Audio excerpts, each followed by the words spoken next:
Hi hello friends, welcome back to our channel flavour சமையல். நம்ம இந்த வீடியோவில் என்ன ரெசிபி பார்க்க போகிறோம்னா, சூப்பரான ஒரு நண்டு மசாலா தான் பண்ண போகிறோம்.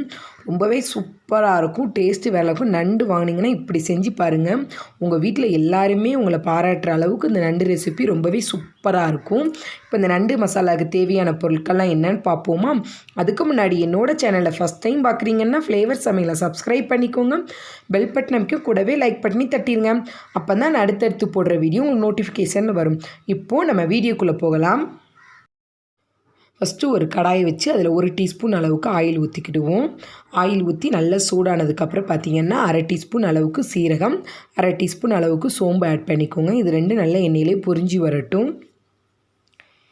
இப்போ பார்த்திங்கன்னா இது நல்ல எண்ணெயிலே நல்லா பொரிஞ்சு வந்துருச்சு. இப்போ இதில் நம்ம கட் பண்ணி வச்சுருக்க வெங்காயத்தை ஆட் பண்ணிக்கலாம். நான் 2 வெங்காயம் எடுத்துருக்கேன். நல்ல பெரிய சைஸ்னால 2 எடுத்து அதை ரஃபாக கட் பண்ணி வச்சுக்கோங்க. இப்போ இதையும் எண்ணெயிலையும் நல்லா வதக்கி எடுத்துக்கிடுவோம். நம்ம பார்த்திங்கன்னா இப்போ இது எல்லாத்தையும் வதக்கி நல்லா அரைக்க போகிறோம், அதனால் நல்லா வதக்கிக்கலாம். இதோட 2 பச்சை மிளகாய் ஆட் பண்ணிக்கோங்க.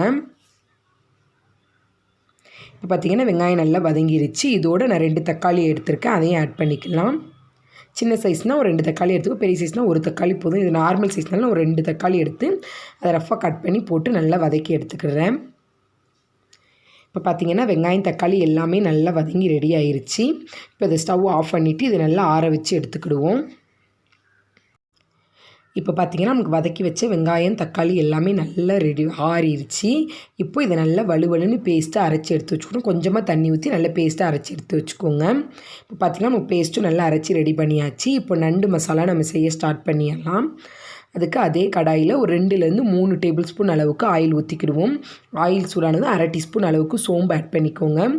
சோம்பு நல்லா பொரிஞ்சு வரவும் அதில் பொடுசு பொடுசாக கட் பண்ணி வச்சுருக்க இஞ்சி ஆட் பண்ணிக்கோங்க. இல்லை நீங்கள் துருவி கூட ஆட் பண்ணிக்கலாம், அதுவும் சூப்பராக இருக்கும். ஆனால் இந்த இஞ்சி ஆட் பண்ணால் தான் ஃப்ளேவர் ரொம்பவே சூப்பராக இருக்கும். கொஞ்சமாக கருவேப்பிலை ஆட் பண்ணிக்கலாம்.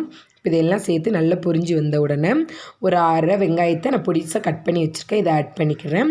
நீங்கள் இந்த பெரிய வெங்காயத்துக்கு அப்புறம் சின்ன வெங்காயம் கூட ஆட் பண்ணலாம், அதுவும் டேஸ்ட்டு ரொம்பவே சூப்பராக இருக்கும். இப்போ வெங்காயத்தை நல்லா எண்ணெயிலே வதக்கி எடுத்துக்கிடுவோம். வெங்காயம் நல்லா வதங்கிருச்சு. அடுத்து ஒரு தக்காளி கட் பண்ணி வச்சுருக்கேன், அதையும் ஆட் பண்ணிக்கலாம். இப்போ தக்காளி வெங்காயம் எல்லாத்தையும் நல்லா மசிஞ்ச அளவுக்கு நல்லா வதக்கி எடுத்துக்கிடுவோம். இப்போ பார்த்திங்கன்னா வெங்காயம் தக்காளி எல்லாமே நல்லா மசிஞ்சு ரெடி ஆகிருச்சு. இதோட 1லேருந்து 1.5 டேபிள் ஸ்பூன் அளவுக்கு இஞ்சி பூண்டு பேஸ்ட்டு ஆட் பண்ணிக்கலாம். இதையும் நல்ல எண்ணெயிலே வதக்கி எடுத்துக்கிடுவோம். இப்போ இஞ்சி பூண்டோட பேஸ்ட்டு பச்சை வாசனை எல்லாமே போனதுக்கப்புறம் இதில் மசால் பொருள் ஆட் பண்ணிக்கிடுவோம். இதில் பார்த்திங்கன்னா 1/4 டீஸ்பூன் அளவுக்கு மஞ்சள் தூள் ஆட் பண்ணிக்கோங்க. 1லேருந்து ஒரு 2 ஸ்பூன் அளவுக்கு மிளகாய் தூள் ஆட் பண்ணிக்கிடுவோம். காரத்துக்கு தக்கன ஆட் பண்ணிக்கலாம். அடுத்து பார்த்திங்கன்னா குழம்புத்தூள் ஆட் பண்ணணும். நான் யூஸ் பண்ணுற குழம்புத்தூள் பார்த்திங்கன்னா மகாராஜாங்கிற பிராண்டு தான் யூஸ் பண்ணுறேன். இது ரொம்பவே சூப்பராக இருக்கும். தூத்துக்குடி டிஸ்ட்ரிக்டில் உள்ளவங்க எல்லாத்துக்குமே தெரியும். இது ரொம்பவே எல்லா வகையான குழம்பு எல்லாத்துக்குமே யூஸ் பண்ணலாம், ரொம்பவே சூப்பராக இருக்கும். இப்போ நான் அந்த குழம்புத்தூளில் 2லேருந்து ஒரு 3 டேபிள் ஸ்பூன் அளவுக்கு நான் யூஸ் பண்ணிக்கிறேன். நீங்கள் வீட்டில் அரைச்ச குழம்புத்தூள் எதுவாக இருந்தாலும் அதையும் யூஸ் பண்ணிக்கோங்க. இப்போ இதில் 3 டேபிள் ஸ்பூன் அளவுக்கு நான் குழம்புத்தூள் ஆட் பண்ணுறேன். இந்த குழம்புத்தூள் பார்த்திங்கன்னா புளிக்குழம்பு, வத்த குழம்பு, எல்லா வகையான குழம்பு எல்லாத்துக்குமே ரொம்பவே யூஸ் பண்ணலாம், ரொம்பவே சூப்பராக இருக்கும். இப்போ இதை எண்ணெயிலே 1 நிமிஷத்துக்கு நல்லா வதக்கி எடுத்துக்கிடுவோம்.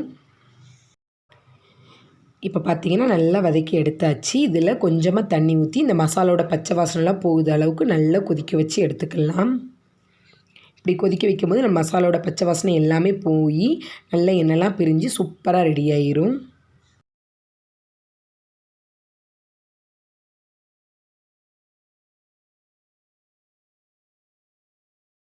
இப்போ பார்த்திங்கன்னா இது நல்லா கொதித்து நல்லா ரெடி ஆகிட்டுருக்கு.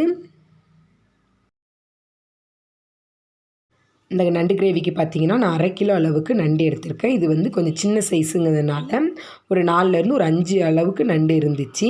இதை நல்லா க்ளீன் பண்ணி எடுத்து வச்சுக்கோங்க.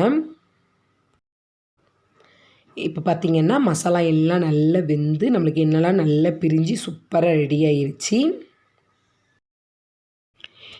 இப்போ பார்த்திங்கன்னா மசாலாலாம் நல்லா ரெடி ஆகிட்டு இந்த இதில் நம்ம எடுத்து வச்சுருக்க நண்டை ஆட் பண்ணிக்கலாம்.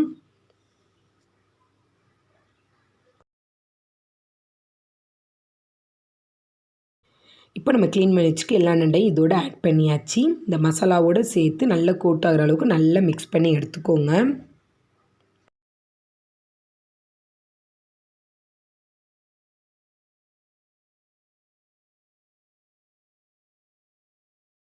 இப்போ பார்த்திங்கன்னா மசாலாவில் நல்லா கோட் பண்ணி எடுத்துட்டோம். இது ஒரு 2லேருந்து ஒரு 3 நிமிஷத்துக்கு இப்படி எண்ணெயிலே நல்லா வதக்க விடுவோம். அப்படிங்கும்போது நல்ல மசாலாயெல்லாம் நல்லா ஊறி சூப்பராக ரெடி ஆகிரும். இப்போ நம்ம அரைச்சி வச்சுருக்க பேஸ்ட்டை இப்போ இதோடு ஆட் பண்ணிக்கிடுவோம்.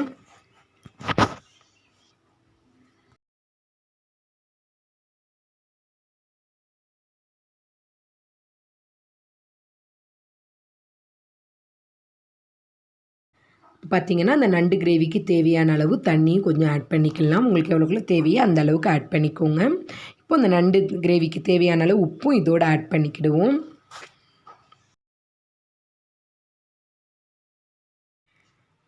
கொஞ்சமாக பார்த்திங்கன்னா மல்லிச்செடி ஆட் பண்ணிக்கலாம். இப்போ இது எல்லாத்தையும் சேர்த்து நல்லா மிக்ஸ் பண்ணி நல்லா கிளறி விட்டு மூடி போட்டு ஒரு 10 நிமிஷத்துக்கு நல்லா வேக வச்சு எடுத்துக்கிடுவோம்.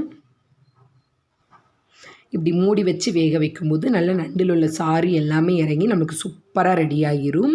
இப்போ பார்த்திங்கன்னா ஒரு 5 நிமிஷம் போல் ஆகிருச்சு. நம்மளுக்கு ஓரளவுக்கு நல்லா திக்காகவே ரெடி ஆகிருச்சு. பாதி அளவுக்கு நண்டு நம்மளுக்கு வெந்துருச்சு. இன்னும் ஒரு 5 நிமிஷத்துக்கு மூடி போட்டு வேக வச்சோம்னா சூப்பரான நம்மளுக்கு நண்டு மசாலா வந்து ரெடி ஆகிரும்.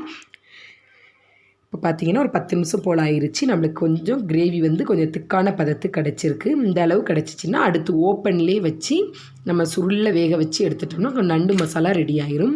நீங்கள் இப்படி கூட சாப்பாட்டில் போட்டு பிசைஞ்சு சாப்பிட்னா இப்படி யூஸ் பண்ணிக்கலாம். நம்மளுக்கு இன்னும் கொஞ்சம் திக்காக கிரேவியாக வேணும் அப்படின்னா ஓப்பன்லேயே வச்சு மூடி போடாமல் அப்படியே நம்ம எண்ணெயிலே பிரட்டி விடணும். இப்போ கொஞ்சமாக மிளகுத்தூள் ஆட் பண்ணிக்கோங்க. அந்த நண்டுக்கு வந்து மிளகுத்தூள் காரம் வந்து ரொம்பவே சூப்பராக இருக்கும். அதனால் மறக்காமல் மிளகுத்தூள் ஆட் பண்ணிக்கோங்க. இப்போ எல்லாத்தையும் சேர்த்து நல்லா மிக்ஸ் பண்ணி விட்டு ஒரு 2லேருந்து ஒரு 3 நிமிஷத்துக்கு நல்லா திறந்து வச்சே நல்லா கிளறி விட்டு வேக வச்சுக்கிடுவோம். மூடி வச்சோம்னா திருப்பி தண்ணி விட்டு நமக்கு கிரேவி வந்து திக்காகாது. கொஞ்சம் குழம்பு மாதிரியே தான் இருக்கும். அதனால் ஓப்பன்லேயே வச்சு 2லேருந்து ஒரு 3 நிமிஷத்துக்கு வேக வச்சு எடுத்துக்கலாம். நம்மளுக்கு இப்போ பார்த்திங்கன்னா சூப்பரான நண்டு மசாலா வந்து ரெடி ஆகிருச்சு. நமக்கு போட்ட கிரேவி எல்லாமே நல்லா சுண்டை வற்ற வச்சு நம்ம மசாலா எல்லாமே சூப்பராக ரெடி ஆகிருச்சு. நண்டு வாங்கினீங்கன்னா இதே மாதிரி ட்ரை பண்ணுங்கள். ரொம்பவே சூப்பராக இருக்கும். டேஸ்ட்டும் வேறு லெவலில் இருக்கும். நல்ல கார சரமான நண்டுவாகவே இருக்கும். கண்டிப்பாக எல்லாம் ட்ரை பண்ணி பாருங்கள். நம்மளுக்கு இப்போ பார்த்திங்கன்னா சூப்பரான நண்டு மசாலா ரெடி ஆகிருச்சு. கண்டிப்பாக நீங்களும் உங்கள் வீட்டில் எல்லோரும் செஞ்சு பார்த்து சாப்பிட்டுட்டு எப்படி இருக்குன்னு எனக்கு கமெண்ட் பண்ணுங்கள். இந்த வீடியோ உங்களுக்கு ரொம்ப பிடிச்சிருந்துச்சின்னா உங்கள் ஃப்ரெண்ட்ஸ் அண்ட் ஃபேமிலிக்கு ஷேர் பண்ணுங்கள்.